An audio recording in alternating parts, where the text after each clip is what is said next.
Assalamualaikum warahmatullahi wabarakatuh. Salam sejahtera untuk kita semua. Perkenalkan, saya Fahrian Fadlia Adi Wijaya, Magister Komputer. Saya adalah dosen tetap pada program studi Teknik Informatika Fakultas Teknik dan Ilmu Komputer Universitas Komputer Indonesia. Saat ini saya mengampu beberapa mata kuliah yang berkaitan dengan data science dan teknologi informasi, serta aktif dalam penelitian dan pengabdian masyarakat. Pada kesempatan ini, saya akan menjelaskan secara singkat mengenai mata kuliah manajemen data yang saya ampu. Mata kuliah ini merupakan mata kuliah wajib program studi Teknik Informatika yang diambil mahasiswa pada semester 4 dengan bobot perkuliahan sebanyak 3 SKS. Mata kuliah ini diselenggarakan selama 16 pertemuan termasuk dengan UTS dan UAS, di mana 7 pertemuan akan dilaksanakan sebelum UTS dan 7 pertemuan akan dilaksanakan sebelum UAS. Mata kuliah manajemen data bertujuan untuk memberikan pemahaman mengenai prinsip dasar pengelolaan data dengan fokus pada basis data relasional, non-relasional atau kita sebut dengan NoSQL, dan juga data warehouse. Mahasiswa diharapkan dapat merancang, mengelola, serta memanfaatkan berbagai jenis basis data untuk menunjang analisis data dan pengambilan keputusan di berbagai sektor organisasi. Adapun capaian pembelajaran lulusan atau CPL yang dibebankan pada mata kuliah ini diantaranya yaitu pertama, menerapkan sains data, matematika, dan metode komputasi secara efektif dalam domain sains data. Yang kedua, memanfaatkan teknologi informasi secara mandiri dan juga terukur. Ketiga, menguasai teori ilmu komputer untuk merancang aplikasi teknologi multiplatform. Keempat, mengimplementasikan solusi komputasi dengan metode yang sesuai. Untuk capaian pembelajaran mata kuliah atau CPMK pada mata kuliah ini, yaitu mahasiswa mampu menerapkan dan menganalisis kebutuhan data dan komputasi dalam konteks sains data. Kemudian, mahasiswa mampu memanfaatkan teknologi informasi untuk menghasilkan suatu solusi. Dan mahasiswa memahami konsep teoritis ilmu komputer dalam desain aplikasi. Serta mahasiswa mampu merancang sistem pengelolaan data secara komprehensif. Nah, untuk mencapai CPL dan CPMK pada mata kuliah ini dirancang beberapa materi pembelajaran. Di antaranya, sebelum ke UTS, kita akan mengajarkan mengenai pengantar manajemen data, kemudian pemodelan data berbasis relasional menggunakan IRD dan juga normalisasi, serta pendahuluan basis data non-relasional atau NoSQL, dan pengenalan basis data dokumen serta graph database.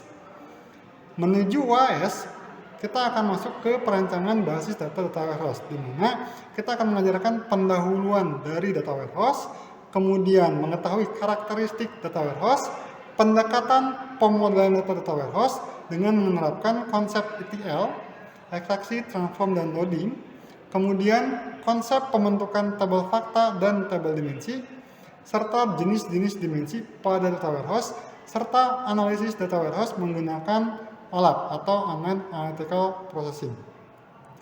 Materi-materi ini disusun untuk memperkenalkan mahasiswa pada pendekatan sistematis dalam manajemen data, baik dari sisi operasional maupun dari sisi strategis. Metode pengajaran yang diintegrasikan dalam 3 pendekatan utama, yaitu yang pertama dari delivery atau penyampaian materi. Penyampaian materi dilakukan dengan cara ceramah interaktif dan juga dibantu dengan media presentasi digital seperti slide dan juga video. Serta dilakukan juga demonstrasi teknis menggunakan beberapa tools seperti MySQL untuk basis data relasional, MongoDB untuk basis data dokumen, dan Neo4j untuk basis data graph. Untuk perancangan data warehouse, kita akan menggunakan Pentaho. Serta beberapa pemanfaatan platform digital seperti video tutorial di YouTube yang digunakan untuk membantu mahasiswa mempraktekkan teori yang telah diterima di kelas. Untuk metode yang kedua yaitu interaction atau interaksi pembelajaran akan dilakukan diskusi secara individu ataupun berkelompok dan berdasarkan dengan studi kasus. Kemudian lakukan juga kegiatan problem solving berbasis skenario, mini proyek berbasis kelompok untuk setiap konsep basis data, relasional, non-relasional, dan data warehouse. Serta forum diskusi daring melalui email dan forum di LMS. Untuk asesmen sendiri, ini dilakukan dari UTS dan juga UAS, kuis mingguan berdasarkan topik, tugas individu dan kelompok, serta proyek akhir dan juga presentasi, serta penilaian partisipasi dalam diskusi. Rencana tugas mahasiswa di sini yang pertama adalah perancangan basis data relasional, di mana pada tugas ini mahasiswa diminta untuk merancang sebuah basis data relasional secara berkelompok berdasarkan studi kasus sederhana yang diberikan. Mahasiswa harus membuat perancangan IRD atau menerapkan normalisasi hingga bentuk optimal dan menghasilkan skema tabel relasional yang lengkap. Tujuannya yaitu melatih mahasiswa memahami prinsip-prinsip dasar perancangan basis data relasional, membiasakan mahasiswa dalam melakukan analisis kebutuhan data dan transformasi data ke dalam bentuk relasi antar entitas, menumbuhkan kemampuan berpikir sistematis dalam merancang struktur database yang efisien dan terhindar dari redundansi. Bobot penilaian tugas ini adalah 15% dari 100% penilaian pada mata kuliah ini. Tugas yang kedua adalah re-engineering basis data relasional ke dalam bentuk NoSQL, di mana pada tugas ini mahasiswa secara berkelompok diminta untuk melakukan konversi atau rekonstruksi ulang re-engineering dari desain basis data relasional yang telah dibuat sebelumnya menjadi model NoSQL dengan pendekatan berbasis dokumen ataupun pendekatan berbasis graf. Mahasiswa diminta memilih jenis NoSQL yang sesuai dengan karakteristik data dan kebutuhan fungsional dari studi kasus tersebut. Tujuannya ini untuk memberikan wawasan kepada mahasiswa bahwa satu model tidak selalu cocok untuk semua skenario. Kemudian meningkatkan keterampilan mahasiswa dalam beradaptasi dengan teknologi database modern seperti MongoDB dan Neo4j. Bobot penilaian tugas ini itu 20% dari 100% penilaian mata kuliah. Yang terakhir adalah tugas untuk perancangan data warehouse, di mana mahasiswa itu diminta untuk merancang sebuah data warehouse secara berkelompok berdasarkan skenario organisasi tertentu. Di mana tujuannya di sini untuk memberikan pemahaman tentang arsitektur data warehouse dan tujuannya dalam pengambilan keputusan strategis. Bobot penilaian tugas ini adalah 30% dari 100% penilaian mata kuliah. Demikian penjelasan mengenai struktur dan pendekatan pembelajaran dalam mata kuliah penjelasan data. Saya percaya bahwa keterpaduan teori dan praktik yang disajikan secara sistematis akan memberikan pengalaman belajar yang maksimal bagi mahasiswa. Selanjutnya, mari kita ikuti cuplikan proses pengajaran di kelas yang mencerminkan pendekatan interaktif yang saya terapkan dalam perkuliahan. Kita mulai perkuliahan dari ini. Bismillahirrahmanirrahim. Assalamualaikum warahmatullahi wabarakatuh. Waalaikumsalam warahmatullahi wabarakatuh. Tugasnya sudah dikerjakan? Sudah. Sudah dibulin? Sudah. Aman ya? Aman. Insyaallah. Insyaallah. Oke, nah di minggu lalu kalian sudah mencoba untuk melakukan proses ETL dalam data warehouse. Dimana kalau kalian coba sendiri, proses ETL-nya kan berbeda ya. Dimana yang kalian masukkan itu biasanya bentuknya hampir semuanya numeric yang akan masukkan ke dalam sebuah fakta. Artinya apa?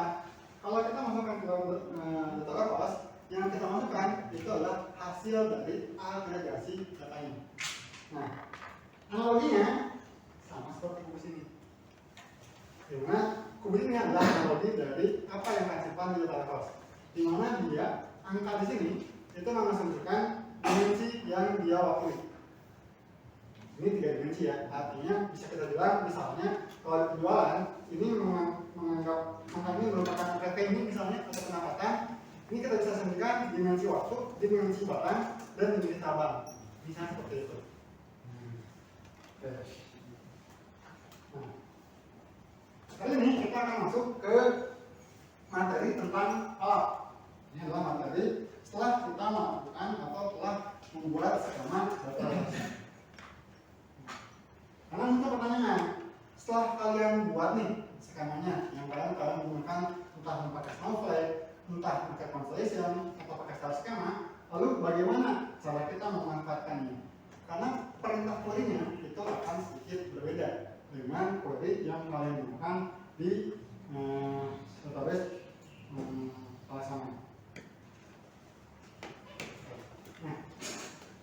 sadari bahwa representasi data dalam tata kelas berbentuk cube yang melibatkan banyak dimensi.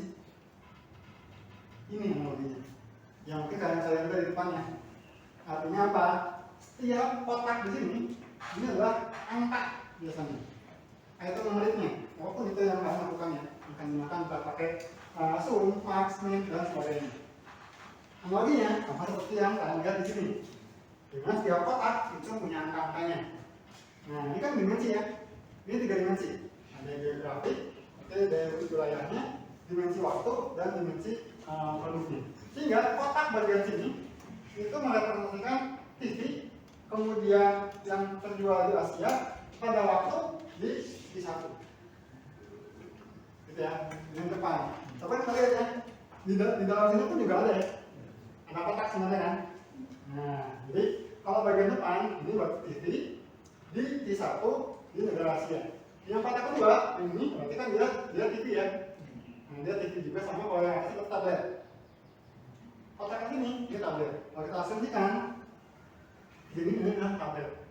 Ini tablet. Yang kedua ini adalah TV. Nah, yang ketiga ini mungkin mobile. Nah, gitu. Kotak ini ada fungsinya. Tapi ingat, ini yang bisa kita pahami, kita mulai pahami 3 dimensi. Tapi faktanya, data kelas itu bisa lebih dari 3 dimensi. Gambarannya kayak gini. Kalau kita bicara data fakta, yang isinya mungkin berisi fungsi minimum dari tabel dimensinya, tabel dimensi produk, tabel dimensi tokonya, dan dimensi waktu, dan dimensinya. Nanti saat kita melakukan usia bentuk kubusnya, ya, seperti ini. Dimana mungkin saja, walaupun kita lihat ini kotak utuh, mungkin bagian tengahnya ada yang kosong. Jadi namanya di tanggal 1, produk 1, mungkin di store 2 itu kosong. Produk 2 di store 3 ada 8. Produk 2 di tanggal 1 di store 3 ada kosong, produk 1-nya di tanggal 1 ada 20. Yang di tanggal 2-nya itu kosong. Jadi nggak harus selalu itu bentuknya kubus ya. Di tengah-tengahnya pun juga pasti akan kosong. Mungkin tidak kosong. Gitu.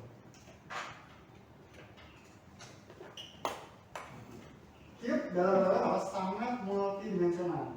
Sehingga untuk mengekstraksinya itu kita membutuhkan namanya olah. Jadi kalau kita berbicara bahas temannya pasti olah.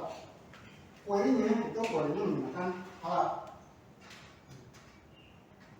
Olah ini adalah kumpulan teknologi yang memungkinkan analytical query untuk data multidimensional secara cepat dan juga dinamis. Jadi memang query olah ini query yang digunakan untuk data warehouse. Sederhananya kita tahu bahwa kotak di data warehouse itu adalah fungsi agregasi atau hasil agregasi. Nah, olah ini dia akan mengagregasikan hasil dari agregasinya. Gampangnya gitu. Nah, jadi kotak ini sebenarnya kita sebutnya data point. Jadi setiap kita data point seperti ini. Data point bisa hanya merepresentasikan atau mengambil bagian kecil satu. Boleh nggak 2 Pak? Boleh. Kita ngambil 2 kali ini bisa habis. Bahkan bikin kotak sampai akhirnya bentuknya jadi seperti ini pun juga itu bisa. Jadi bisa lebih lagi ya. Yang sangat kecil seperti ini, 1 data point, kita bikin misalnya 4 data point, itu besar. Bentuknya tetap multidimensional. Nah, ini yang itu dengan data point. Nah, operasinya ada 4 di dalam olah. Pertama adalah roll up, yaitu agregat untuk menghasilkan simpulan dari fakta. Sederhananya, kalau misalnya kita tahu tadi bahwa di data point ini adalah hasil dari agregasi. Nah, kalau kita melakukan roll up, dia akan menyimpulkan dari simpulan. Nah, gini, saya Pak yang menyimpulkan Pak 2 kotak ini.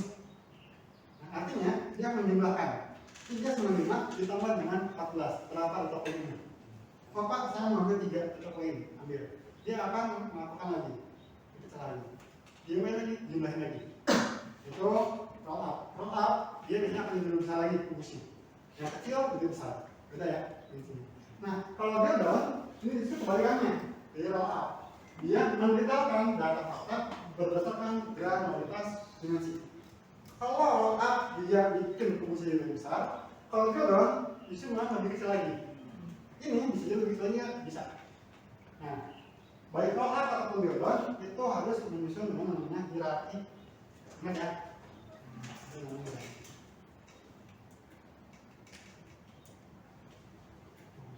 Kemudian ada slice and dice. Ini kita potong-potong. Data point ini pun kalau udah kita bentuk ini, kita bisa potong-potong. Kita potong. Bentuknya mungkin nggak perlu lagi. Dan juga dari foto itu umumnya, karena kalian juga sudah biasa menggunakan di Microsoft Excel. Kita akan bahas satu-satu. Yang pertama adalah roll up. Roll up adalah agregasi data pada cube dengan cara climbing up. Ini manjat ya. Sesuai dengan hierarki dan reduksi dimensinya. Namanya ini ya. Jadi yang asalnya kubusnya dimensinya mungkin 4x4, kalau kita akan roll up dia makin besar. Ya kalau ini jadi makin kecil ya.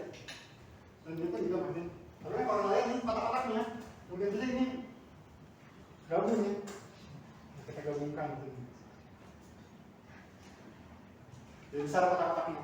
Asalnya kotak besar ini, itu lebih besar lagi seperti ini dan seperti ini. Tadi saya sudah gambarkan analoginya ya. Dari yang kecil jadi besar. Tapi ingat, saat melakukan roll up ataupun drop down, ingat dengan yang namanya hierarki. Kita tidak bisa mengabaikan namanya hierarki. Contohnya di sini, misalnya kita punya hierarki untuk lokasi. Lokasi ini di sini hierarkinya dari street, kemudian di jalan ya, jalan, kota, provinsi, lalu ke negara. Misalnya kubus yang pertama kita asumsikan seperti ini. Oh, di sini kita pengen roll up-nya untuk bagian lokasi. Ingat, untuk semua dimensi bisa ya. Artinya untuk waktu pun juga bisa. Kalau waktu apa nih? Kalau ini quarter, kalau roll up kemana berarti? Kalau quarter atasnya? Tahun ya. Dari tahun kalau quarter ke bawah? Bulan ya. Harus ingat ya. Ingat sama hierarki itu. Nah, sama, semua pun juga sama bisa. Contoh di sini, kita pengen lihat kotak di sini. Vancouver ada 6,5. Toronto 395, New York 1560, Chicago 440. Kita roll up. Kita pengen lihat berdasarkan dengan country-nya atau negaranya. Country. Nah, kita cek di sini. Oh, ternyata country-nya ada dua. USA dan juga ada Kanada. Kita cek di sini. 605 ditambahkan dengan 395. Hasilnya itu 1000. Hasil 1000. 1560 dengan 440 dari New York dan dari Chicago, dia akan jadi USA itu 2000. Ini ya, jadi berarti dia naik ke atas dari state, city, provinsi, lalu ke country. Bisa gitu. Tapi kan semua dimensi itu bisa kita roll up ya, tergantung dari hierarki. Guys, paham ini? Aman ya? Gambaran seperti ini. Misalnya kita pengen lihat detail. Yang pertama customer book di 2005 dan regionnya ya, Northwest sampai ke Southwest. Nah, kita roll up. Sebenarnya kalau kita lakukan roll up, nanti dilakukan penyimpanan lagi atau disim lagi. Ini hasil summary, betul ya? Hasil summary di lokasi South misalnya. Nah, kita roll up, artinya diapain? Kita sum lagi. Dapat kayak gini. Kalau saya bilang, saya mau roll up kayak gini 4 kubus ini nih. Kita ambil, dia akan dijumlahkan. Dengan dari ini tuh akan membentuk kubus ini. Jadi dia muncul angka di sini. Angkanya berasal dari 4 kubus yang kecil tadi. Dijumlahkan. Jadi jangan bilang itu, Pak, roll up itu caranya gimana Pak? Yang roll up kan tadi disebutin dimensi, data poin isinya hasil dari agregasi. Kalau kita lakukan roll up, ya artinya kita akan melakukan agregasi dari hasil agregasi. Nah kayak gini. Saat kita lakukan roll up misalnya sini dari tanggal kita pengen lihat dari produk dengan store-nya. Ya udah, tinggal hitung aja. Produk itu ada 12 tambah 44, 56. Produk 11 dengan kosong ya, itu 11. 4, ini kosong, 4. 8, itu belakangnya kosong, 8. 50. Jelasin lagi kan. Ini kan sama, kita pengen lihat dari store-nya. Tinggal hitung. 56 tambah 11, hasilnya 27. Kita pengen lihat dari produk. Ini produknya 56 tambah 4 tambah 10, hasilnya 10. Maka sampai ke kubusan utamanya tidak. Penjualan di sini berapa? Oh, 129. Gitu ya. Disum lagi, sampai jadi kubus yang besar. Berikutnya, beda dengan roll up. Roll up coming up. Kalau down, dia starting down. Didetailkan. Di penelitian fakta pada satu cube yang dibentuk secara starting down, hierarki dimensi dan pengembangan dimensi baru. Kalau tadi dia ke atas, kalau down ke bawah, yang mana gitu aja. Sama kok. Cuma bedanya kalau misalnya di roll up, dia melakukan agregasi lagi, disamai kan. Kalau ini beda, dia didetailkan lagi. Contohnya di sini, asumsikan ini adalah untuk dimensi waktu. Di mana dimensi waktu kita punya hierarki seperti ini. Dari kuartal langsung ke bulan. Kalau keluar ke bulan. Karena kalau nih satu kuartal itu berarti kan sekitar 3 bulan ya. Gitu. Apa sih ini? Oh ternyata penjualan mobile pada kuartal 1 contohnya itu 65. Januari Februari berapa? Ini yang kelihatan gambarnya. Security di kuartal itu ada 400. Kita detailkan, kan muncul nih oh security ini di bulan Januari itu 150. 150. Kemudian Februari 100 dan Maret 150. Kalau dimakan juga ya, gitu ya. Bayangin, maaf dan juga periode. Gambarnya kayak gini. Jadi fresh. Kita pengen lihat nih detailnya apa sih di fresh. Oh ada pop dan ada water. Kalau terjemahkan sama pop asli. Itu pun sama, kita pop, kita pecah lagi, ada jus. Nah, gua ada 50, ya kalau terjemahkan sama pop. Banyak di sini, juga aman ya. Berikutnya slice and dice. Kalau slicing, ini adalah operasi untuk mengambil satu dimensi spesifik dari satu cube dan menghasilkan subcube baru yang dianalisis. Gampangnya kayak gini.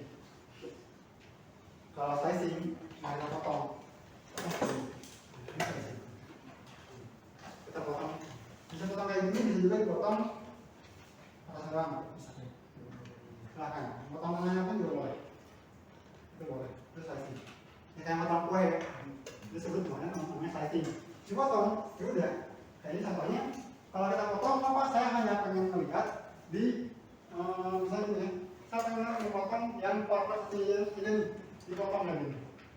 Tadi kan bagian atasnya dipotong. Pas bagian dipotong, ya bukan nanti bentuknya kayak gini ya. Nah, kayak gini. Bentuknya ini, jadi kayak tabel. Nah, biasanya kalau slicing, kalau misalnya saya ada dimensi, kita potong, dia akan turun ke dimensi. Dimensi potong, jadi dimensi ya. Kalau kita punya kubus yang 4 dimensi, kita potong di 3 dimensi. Itu slicing. Bayangin. Nah, ini gambarnya. Nah, kalau racing, ini kayak potong dadu. Gampang ya, jadi ini. Saya hanya potong gini kan. Ada potong tuh 4 jadi segini gitu. Di tengah-tengah potong dadu.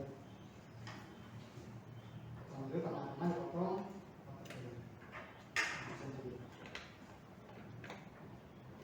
Beres. Ini potong dadu.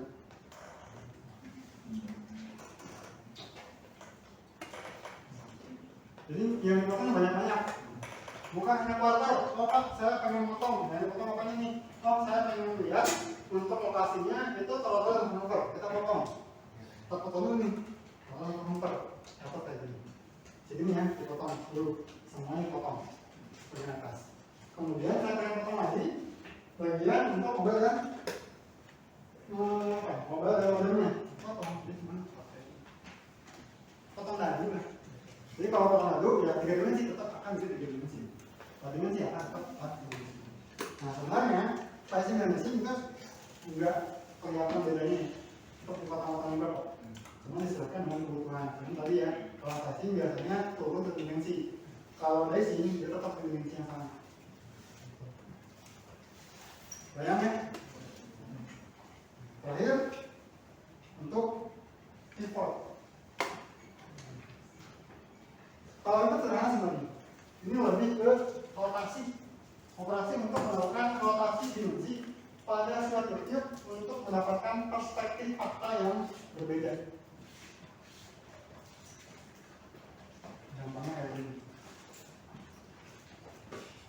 Kalau misalnya kita sudah potong nih, asal kita potong kayak gini, bentuknya kan kayak gini nih. Ini betul-betul aja. Itu kayak perbedaan sudut pandang. Kita pengen melihat ini tuh misalnya ini barang, ini barangnya, ini tokonya. Nah, kita pengen tahu tadi, satunya toko dan barang di kanan. Boleh nggak? Boleh. Hanya untuk perbedaan sudut pandang. Kan ada ya. Kalau kita lihat nih, oh ini barang ini kejual di toko mana aja. Akan berbeda sudut pandangnya kalau kita bilang toko ini ngejual barang apa aja. Fokusnya ke toko dulu. Di toko ini dia jual barang apa aja. Tapi kalau misalnya orang, kita fokusnya ke barang dulu. Barang ini dijual di toko mana aja. Kan beda ya analisisnya. Kita berbeda sudut pandang. Ini pivot. Jadi yang asalnya lokasinya di sebelah kiri atau jadi sembunyinya, yang sebuah X-nya untuk Y-nya, kita putar. Itu begini. Yang itu untuk yang dimensi ya. Kalau yang dimensi kenapa? Bisa kok, putar-putar juga bisa. Asalnya cabang, kotak, cabang, barang dan waktu, kita bikin jadi waktu di awal, boleh nggak? Boleh. Ini masalah. Ini yang merotasi untuk perbedaan perspektif. Gambarannya kayak gini. Nah, misalnya di suatu wilayah dia punya perusahaan rental. Video rental di daerah sentral, di Sago, Dallas, Oxford dan sebagainya. Nah kemudian ini kan tahun-tahunnya. Nah kalau ini kan nggak kelihatan ya. Kalau dia itu ternyata punya usaha lain, bukan cuma usaha sebagai video rental. Nah kita berubah video rental ini, kita masukin nih. Ada kita asumsikan ini adalah dimensi untuk tipu ya. Pindahkan jadi kolomnya. Maka berubah kayak gitu. Oh video rental dan video sales. Kita ketahuan nih ternyata dia punya usaha video rental dan juga punya usaha video sales. Secara jumlah sama kok. 158 300. 158 300. Nah, cuma perbedaan sudut pandang. Jadi artinya angkanya nggak berubah kok. Hanya perbedaan sudut pandang. Tetap tetap segitu. Nggak berubah. Itu untuk oke, sampai sini. Sampai dulu. Aman ya? Oke, nah halaman sebenarnya minggu depan sama ya. Kalian bisa cobain dulu menggunakan Mondrian dan juga SkyWorks untuk membentuk scanner. Oke, sampai sini cukup? Dan dulu. Oke, jika tidak terima kasih atas perhatiannya.